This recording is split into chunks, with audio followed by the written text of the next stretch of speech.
Hey, how's it going? Nick from Bighorn Golfer here. We got Brian here, and we have Mike Dickson, the founder of LagMaster. They make a lot of really good training aids. Right here in his hand. Tell us about that. That's the LagMaster itself, right? Yeah, so this is our flagship training aid, first training aid that we invented. Connects to your club. We have it connected to our counterweighted mini club, so you can train at home and don't have to worry about putting holes in your ceiling.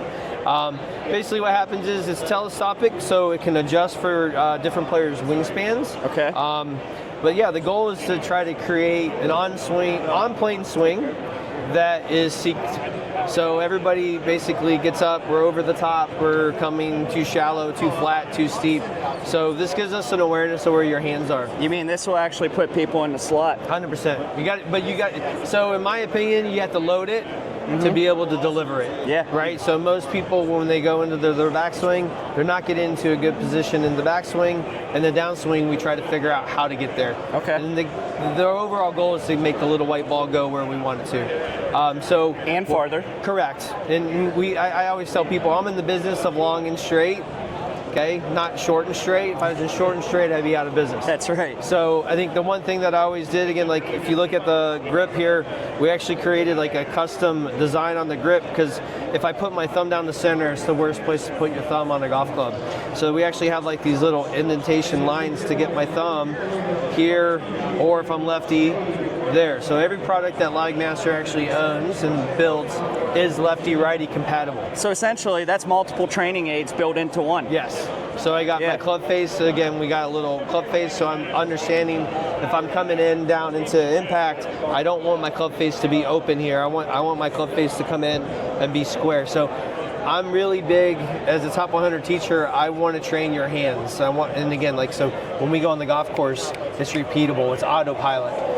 And the hardest part when we're training is we need feedback.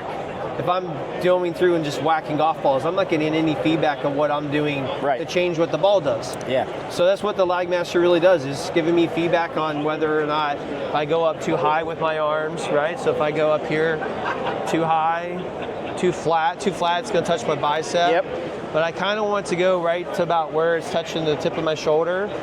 But the most important part is making sure that when I start down, it doesn't come off the shoulder immediately. Everyone So that ball needs to stay right on your shoulder on that first move down. Yep. So again, so if you struggle with too steep of a swing, so you're probably going to have a deeper divot, and which is going to make you come up out of your posture, early extension, over the top.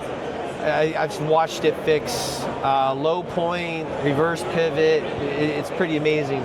But again, just getting it where you're on a good plane so that we can sequence coming down. And there is a point where, again, like this angle that everybody's looking at is what most people refer to as lag. And what happens is lag is a pressure. So pressure, the club is lagging behind, right? So this is the caboose, and it's getting dragged all the way down. I'm not just doing this. No. My arms are not going to wait. Right? Like I can try to drop my arms, but my body wants to go. That's right. So what the LagMaster does is it incorporates the right shoulder and the right hip. You want it to follow all the power. Everything, so it's all sequencing. Yep. Right? So you can see how like my whole body has to move. So I'm not going this way. It's actually kind of working down. And again, usually a lot of people say they feel like a little side crunch. Yeah. But when people do it, it's amazing to me because they always say, I don't do that. I'm like, I know you don't. That's why you're here. That's right. So it's like having a trainer at home. And I had a guy that came by yesterday, and he's like, I feel like if I do this 5 minutes a day, I'd be good. I'm like, yeah, it'd be better than hitting balls 5 minutes a day. That is exactly what I was just going to ask you is, it's just like most training aids. You got to use it for it to work. Yep. So what do you recommend to people to use this? 5 minutes a day, 10 minutes a day? Yeah. I mean, do 5. That's better than nothing, right? 5 minutes is going to be great. Again, like I think anything you do, the whole point is practice doesn't make perfect. Yeah. Practice makes permanent. So if I'm going out and grinding out on the range and I'm grinding out bad golf swings, I'm ingraining bad golf swings. And so the stories that I get from people when they buy it, which again is so humbling that I'm helping people other than just in Maryland. That you've never even met. Yep. Again, like we're shipping something to Abu Dhabi. Yeah. Right? So I'm like, it's kind of mind blowing to me as just a kid from Ohio. Right. But when we start looking at what I'm trying to do, everybody's trying to get shallower, swinging in and out, and it forces you to work your shoulder down. And it does start with the grip, right? So like what I would tell you is, for any of the customers, again, like we go through, I'm not just going to sell you an item and just leave you hanging. I have an online platform, LagMaster Academy. It's free. Get on there. You're going to have drills from using this to chipping and pitching and everything that you need to do to improve your game. So I know it's not just, hey, if I have a better swing, I'm going to play better golf. I need to be able to play the entire game. That's right. Right, the whole facet. As a parent of a young golfer, we use a whole bunch of terms that maybe me as an amateur don't understand. Right. What I'm saying is I can take that product right there, give it to my kid, and he can feel what is right. Correct. Yeah. And to me, that's because you can say all the technical jargon that you want, but if you can actually feel it, you believe it. Yeah, like again, I think the phrase that you hear the most in golf instruction is "feel is not real." Okay, but I'm a field player. So That's all I hear is I'm a field player. Okay, if you're a field player, you need some mechanics to create feel. So if I'm going up to the top, I need to know what this feels like. I need to, hey, what's it feel like with my arm across my chest? Where's my right arm? Right? Where are my hands at? Yes. How much is my body turning? Yep. Right? And the interesting thing, the more that I was using this, again, I've only had it for 3 years. It's pretty new, right? But every single person, when they would do it, they would come down here and they would go like this, and their head is like looking down the fairway. And I'm like, no, keep your eye on the ball. And it didn't make sense until about a year ago. And I'm like, the reason why they all do it is they're not used to their torso. They're not used to the feeling. Rotating separate from their head. And I'm like, oh my God. They're not used to their body actually move, like so making the right move. Our body move back, but we're not used to our body moving down, right? So I'm like, hey, when you're coming down, I don't want you to just keep your head down. I want you to give me a little bit of a Jack Nicklaus and like kind of turn back, coming down into impact, right? Well, that's a different thought. Yeah. So I think when you go through and you're trying to do it, it's one of those things where it's fully adjustable. Again, so it's telescopic. So if you have longer wingspan, we need to get a little taller. Yeah. So I can get my hands. So someone higher. is 6'5", it'll work on them. And it's two ways. So it can telescope that way, or I can unscrew it. There's about probably 2 inches of tube actually down inside of the main chassis. So there's 2 tubes here separate. Okay. This is just the easiest one. And it's pretty rare for me to actually have to telescope it all the way out. Sure. I would say people ask all the time how they figure it out. I usually tell them I want this position over here to dictate where I want it over here. There's a lot of symmetry in the golf swing, right? Yeah. So if I go really high, I'll show you how it's not supposed to look. If I go high here and I come through and I look like this, that's probably not where I'm supposed to be. So that's, people ask me all the time, how do I figure it out? Right. Like actually, it's better to just go to a good finish and kind of figure out where that feels comfortable so we can get you over here in a good spot. That makes a lot of sense. Yeah. Yeah, so after you gave your first lesson to Brian's son, Liam, I actually gave him this club and I said, take this home. You were strictly fundamentals that first lesson, right? It's about grip, setup, everything. So I said, take this home. You can practice with this in your bedroom, not put a hole in your dad's ceiling, have him get all pissed off at you. So yeah, that is an awesome training aid in itself. Now, people are going to look at that and they're going to see that short club. They're going to say, well, that's not going to replicate a normal 7-iron, right? What you actually built that to replicate a normal club. So it's kind of interesting. There's a couple other instructors that have some short clubs out now. But like there's some weighted clubs that are out there, but they literally feel like lead pipes, right? So what happened was when I was designing it, the idea was I took a 7-iron, I chopped it down, and I used counterweight in putting for speed control. So I put about 120 grams of counterweight in the end. And I'm swinging, I'm like, this just feels like super balanced, right? So like, if you swing that, it doesn't feel head heavy. It doesn't feel like overly heavy. No, it's doesn't. Pretty easy, it feels like a normal club. Yeah, and again, like it's lefty righty, it's dual face to make sure that I can, if I'm training lefty, right? So, because again, we got a lot of lefties out there. Your son's lefty. And look how quick it is to set that up too. It takes almost no time. So here, up to the top, keep it on, down the impact. And again, I'm always watching where this face is. When I'm coming down to here, I want there. So you get people who are trying to get more lag in their swing, and this is what it looks like. Yeah, casting, That's right? not what. That's not what's happening. Yeah. Right. So there's a release and a roll action in the impact. We call that impact swivel. I got to square the club face up. But again, like I'm trying to get over to here. Now, the interesting thing for me personally, when I started just using the prototype, I was getting to where my right shoulder was like way over my left foot. I'm like, I don't usually get over here like that. So it actually changed how it taught you. It changed how I and the thing was, like, my miss was a thin shot. And so what I kind of figured out was my shoulder was getting too flat instead of staying down, getting staying in my posture a little longer. But yeah, like I would tell you, it helps any level golfer. I've put it on juniors clubs. They have no idea where their arms and body are to 93 years old. That's awesome. Yeah. To me, my engineering brain is going back to like, what are we actually doing? And you're creating the mechanical advantage of torque at your swing that people just don't think about, right? Yeah, like again, we want. And you don't have to swing hard to get that torque. No, correct. So again, we're trying to create that whip effect at the bottom. Yeah. Right. And what happens is everybody goes through and makes their practice swing. What do they all say?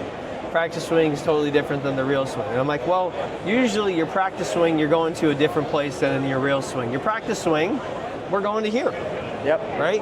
And then our real swing, the ball's down there. So it's like, oh, well, I got to shift where I'm going. Well, yeah, that's not going to look the same. So we want to train. I'm always training going into a finish.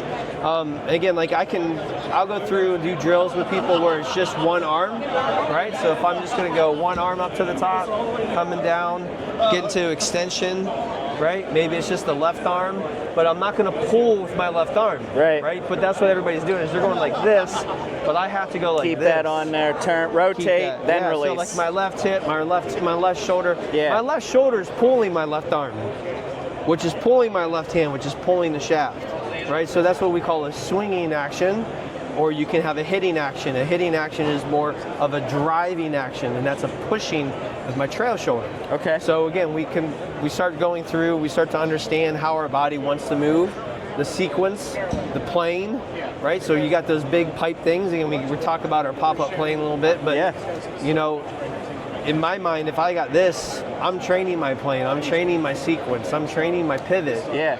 So, but yeah, you can train everything on this without the guide, right? Correct. Yeah. 100%. And number one thing is face. Like, you got to have a good grip. Yeah. And so, first video when you go through and you purchase the LagMaster, which people want to skip over that because it's boring, right? Grip. Fundamentals is key. 99% of the golfers I teach, the first thing I have to look at is grip. And I tell them all the time, the proper grip feels terrible. And the reason why is because your wrist is bent. But if that wasn't the case, I wouldn't have a job. That's right. The right grip felt good, I wouldn't have a job because there's all these things that happen properly with a good grip. Yeah. Right? And what I think, is most of the time people cast the club because their grip is wrong. So a casting action is actually a good action if I'm hitting a pitch shot, right? We call it a throw or a sweep release. Yep. It's a squaring action. But if my grip isn't good and I'm coming down here, so if I got a weak grip, I'm coming down like this and I come in, like I'm gonna have to really twist the hands. Well, impact is 0.04 of a second long. I don't have time to think about that. And by the time my brain registers impact happen, ball's 40 yards down the fairway. Yeah, absolutely. So, yeah. Yeah, that's awesome, man. Yeah, man. Now, one question I do want to ask. Sure. There's a lot of lag training aids out there. Yeah. Tell me why the hell this thing is the best one on the market. Right. So a lot of what you're going to see, I would say, is more of like a warm-up, right? But they're trying to use a flexible shaft. Okay. Right? And what most people do, though, is they get up to the top and the flex kicks, and it does the complete opposite of what we want. To me, there is only one person on the planet that actually would start their body moving before they finish the top of their swing, and his name was Ben Hogan. Yeah. And if you watch his sequencing, before he got his hands above his shoulders, he actually started going back left. Yeah. Right? He practiced a little bit more than the average golfer. And again, like there's a reason it's like, hey, there's like one Tiger Woods, there's only going to be one Jack. That's right. Like there's only going to be one Ben Hogan, and that's a difficult move to pattern. Nobody can do it almost. Yeah. So they're, again, like I love them because it is hard to swing them off plane. Yeah. But that doesn't necessarily mean that it's going to train you sequencing. Yeah. Right? So I need to be able to train, again, like to me that's training your arms. Okay? The LagMaster's training your hands, your arms, and your pivot all combined at the same time. Like there's nothing that does that. Right. Right? So you can get a little guide thing that touches your wrist. Okay, that teaches you how to cock your wrist. But you don't know where to go. It doesn't know. That's not showing you. That's not putting you on a plane. Yeah. Right. You know. So it's one of those things where the more that I was using it, I'm like, oh my God, it fixes this. Oh my God, it fixes it. There's like 16 things that I think I figured out that I've watched it change. Yeah. And it's purely me telling the student, hey, just all I want you to do is let that get up to your trail shoulder and keep it there for a half second. And in half a second, they still come off. And I'm like, well, it's going to be even like a tenth of a second, but I need you to exaggerate it. So what you're telling us is that it actually works. 100%. That's so. I'm kind of biased, but I would tell you it's the greatest training aid ever invented. I've had multiple riders walk by, and they do it. And again, yesterday, the guy's like, I don't do this. And I'm like, I know you don't. Yeah. I'm like, I didn't even see you swing either. Yeah, I know. I'm like, I know. That's why you're a 20 handicap. Right. So, but again, yeah, so if people do this 5 minutes a day for a month, 2 months in a row, I think they'll surprise themselves. Yeah. They'll get out to the course, especially people like us from Western PA. We're not going to be able to play for who knows how long. We're going to get 2 feet of snow this week. So I had a guy that I started teaching about a year and a half ago and came to me, he was shooting 110. Right? And I would tell you the average golfer can't break 90. My average student, 100% is trying to they just want to get to 90. So gentleman goes through, we do some things, and I don't see him for a while. And again, so like I don't know if I messed up. I don't know if he's just busy, not playing golf, whatever it is. He shows up on the schedule and he comes in and he's like, man, all I've been doing is LagMaster every day. He's like, I'm down into like the mid to low 80s. He's like, he was smiling when he was saying dude, this too, I'm right? like, dude, like I'm getting chills right now. I'm like, bro, this is so odd. He's like, I can't tell you how much that simplified what I'm thinking about on the golf course. And the ball just comes out straight. And I'm like, well, yeah, you know, we fixed your grip. There were some other things. And that's why I'm saying, again, like I have to have a platform that I can help you do other things. It's not just, oh, hey, stick it on and you go. If there was such a training, if that was the case, I'd be a gazillionaire right now. Yeah. But there is some instruction that has to happen. Absolutely. Right? Yeah. And how to use it properly, which we talked about. Which leads me to another thing. If everybody's still here watching this, what's your handle on Instagram and YouTube and everything? Yeah, so you got LagMaster Sports. At LagMaster Sports is one. Me personally is Mike Dickson Golf. Give him a follow because he's always releasing golf tips, short little clips that'll significantly improve your game. I promise you. This guy's a top 100 coach in the United States. So listen to him. Listen to what he has to say. He knows his stuff. Yeah, I think I know. Well, my wife would beg to differ. Yeah, well, they all do, man. When it comes to golf. Yeah. But yeah, no, it's simple to use. If I said, okay, all I want you to do is I want you to rotate and rotate, right? So we're just going to start with a simple pivot. The age-old drill. Yeah. And then you go through and say, okay, I want you to do that. We're going to get your hands on the club the right way. Now I want you to think about that same rotation, and I want you to get this on your shoulder. So we're going to rotate down, touch, rotate down, touch. I don't know how you make the golf swing more simple than that. Pretty easy. Talking about a pivot, a grip, and touch my shoulder and touch my shoulder. Like, easy. Yeah. Yeah, man. Awesome, man. You got anything to add? Yeah, I think it's great. I mean, awesome. You got to bring the swing down to something that you can work with. Yeah. I mean, and playing better golf is going to be more fun to make you want to play. And you can't just watch 200 YouTube videos on tips because you're going to have your swing all screwed up. You got to have the feeling. And I think that's the thing too is you need something that's giving you the feedback. You know, so there's so much great. This builds a feedback loop. Yep. Automatically. Terrific. Yeah. Regrain. It's not muscle memory. It's motor memory. That's right. So the hardest part when I'm training someone is I'll tell them all the time, I'm like, listen, learning something new is not the difficult part. It's unlearning the old. Because we always want to go back to where what feels comfortable, what feels easier. So when we start getting something that tells us, oh, hey, I'm going back to where, and like my one thing I like to do is I go too vertical with my arcs. Start slicing it. But the ball tells me that I'm doing something wrong, right? So again, like this is like when I go back, this is really set really low for me. So when I get back into the top. So you keep your hands down. Yeah, and so again, my elbow, I'm not glued, but my elbow is allowed to be out. Right. It doesn't have to be out here. Again, I don't have to create we call that overreaching, right? And so we got this arc. I do it when I try to hit it farther. Yeah. You know, when I should just club up. Yeah, club up, swing easy. Yeah, so cool. It's January now. Someone goes and gets this today. They'd have a completely different swing by the time they come get mid-March. golf in March, because we're not playing. If your goal is to break 90, and you can't do it after this. Well, I'm a low handicapper, and it'll work with me big time. 100%. Big time. My best friend from high school was a 5 handicap. Yeah. Was using it, and again, he's just using it in his basement. Yeah. He got down to 1.6. If Brian gets one of those, I'm going to make sure his son steals it so he can't beat me this year. So. Yeah. I would rather his son beat me than him beat me. Yeah, man. Awesome. Because I don't play his son for money. So, well, thanks for your time, man. Appreciate it. Great talk, man. Love it.